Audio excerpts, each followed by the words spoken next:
हमरो चाहे भैया सूट हो। भौजी के दिल हो 1600 के सड़िया, हमरो चाहे भैया सूट हो।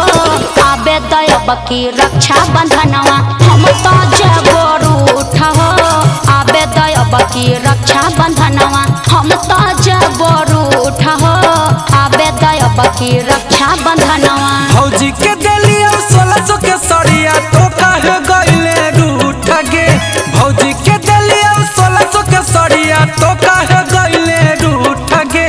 आबे दे बहिनी रक्षा बंधनवा 3200 के देबो सूट गे। आबे दे बहिनी रक्षा बंधनवा 3200 के देबो सूट गे। आबे दे बहिनी रक्षा बंधनवा।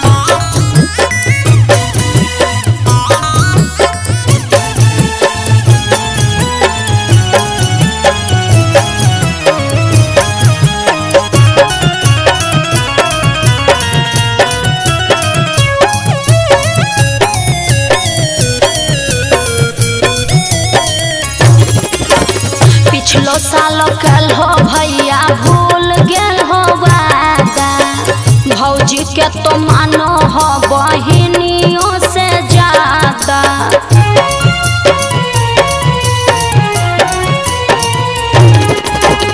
अब की तो जे कहमी से देबौ की नगे। दुनिया जहान तो ही दुलारी बहिन गे।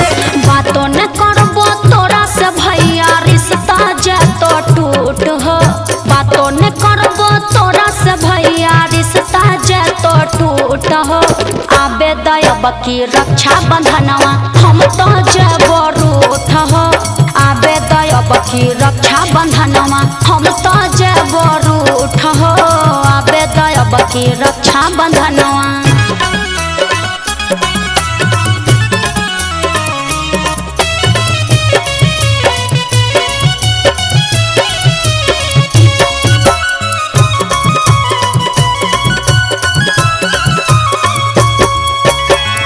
अब की जदी करबो भैया कोनो तो बहाना। पड़ जतो भारी तोरा हमारा मनाना।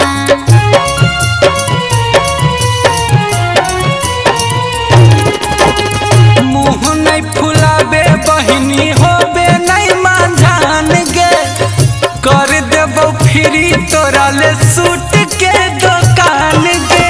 अमन गुंजन भैया अब की भरोसा जे तो उठ हो। अमन गुंजन भैया अब की भरोसा जे तो उठ हो। आबे दयब की रक्षा बंधनवा हम तो जेबो रूठ हो। आबे दे बहिनी रक्षा बंधनवा 3200 के देबो सूट गे। सही कहा। आबे दे बहिनी रक्षा बंधनवा। चाही तो चाही भैया, एक बार बहाना नहीं चल।